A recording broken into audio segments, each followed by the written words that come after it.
game of two halves. What was your message to the players at half time, or what was you thinking? And were you calm? Were you angry? How were you after that first half? I didn't give them compliments at the half time, I can tell you.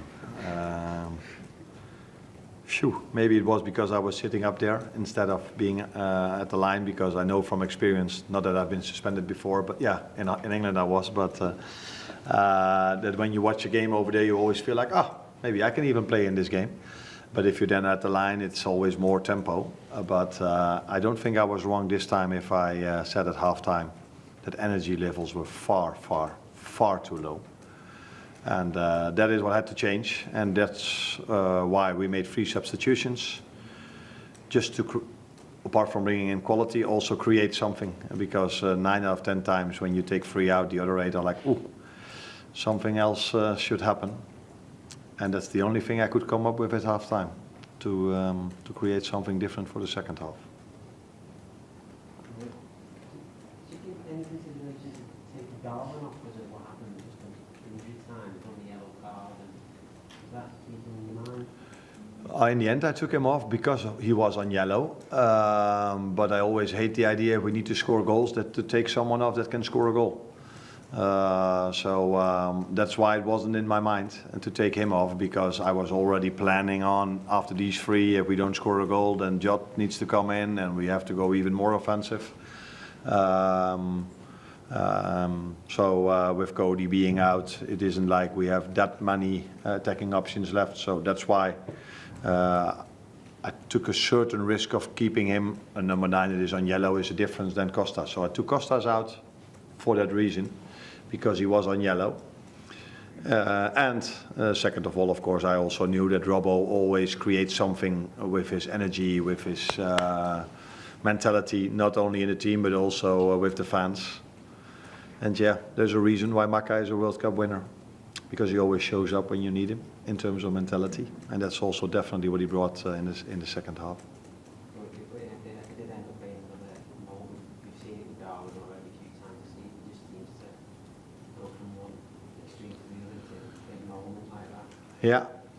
Yeah, but that's also the life of a number 9. You go from missing a chance to scoring an important goal to then all of a sudden missing a chance again. But I think today, especially in the second half, you also saw the work rate he can bring to the team. And but the main thing that happened was in the second half that we started to play in a different tempo, not only without the ball, but also with the ball. So I think the first goal, if you look at Lucio, how he takes that 1v1 on, I don't think I can select a clip where that happened in the first half. Not a lot. And in the second clip, the second goal, Ryan Gravenberg pushed up all the way at the 18-yard line to win that ball, which led to the foul on Darwin, where in the first half, every ball that fell out, they could just pick up the ball and start to play. And the energy in the stadium for the players and by the fans was the second half completely different than the first half.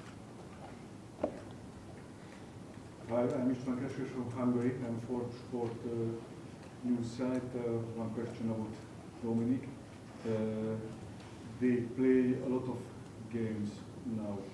What is the physical condition of Szoboszlai? You didn't select the right game. Because every time I'm sitting here, I'm talking about Dominic, I'm talking about, he's a machine. He just can keep on going, running. But it was maybe the first time this season that I saw different energy from him, which is maybe normal. Maybe I made a mistake by playing him because he gives so much every single game.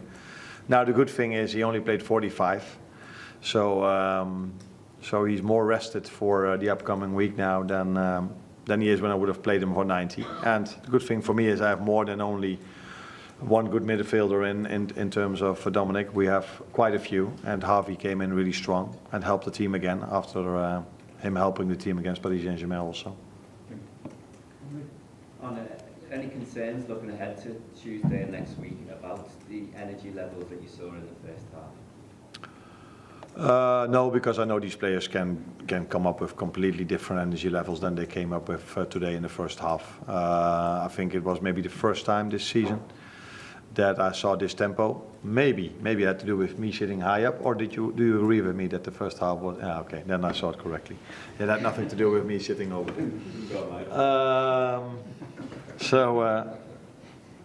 If these people know anything about football, do they? Yes. Yeah, they do. Okay. What was the question? Oh yeah, can they go? Yeah. No, I think Paris Saint-Germain showed us the right example. They played Lille in incredible intensity, 4-0 up at half time, and then they played against us.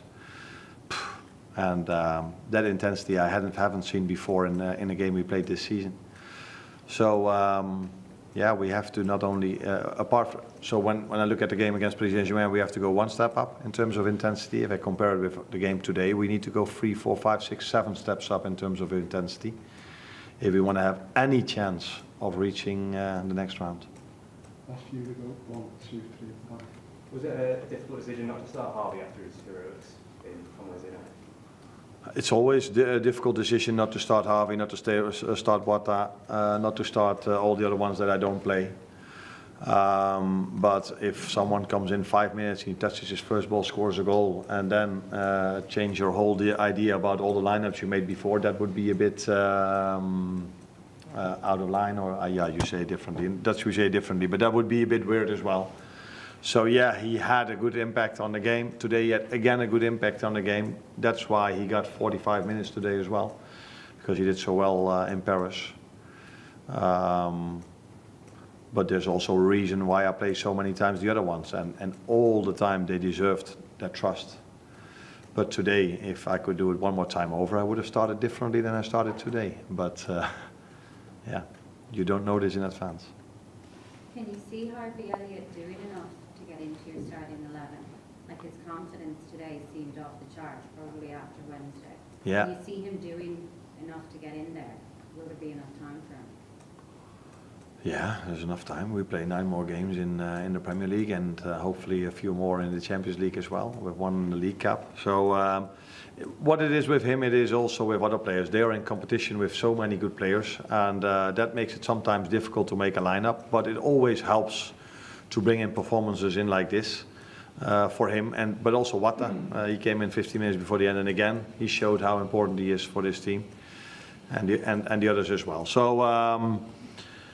He trains really well. He does this, and that's I said it many times about Wata. I can say the same about Harvey. Hardly any playing time, but just keeps on going. And then when your moment comes, then you can show your quality, and that's the biggest compliment I can give him. But also the biggest what he brings to the team is that he just kept on going.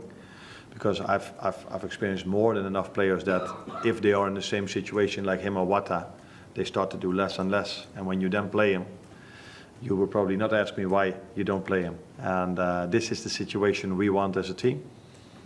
And it makes it sometimes difficult for me, that's true. Last one. Just Gakpo, would you have been on the bench today, Alne, or did you say? No, otherwise I would have taken him, because this was the most important game of the week, like I told you. And the first of 3 finals. So if he would have been able, I would definitely have him on the bench. But unfortunately he wasn't. But I do hope that the 2 next finals we play a bit better than the first one.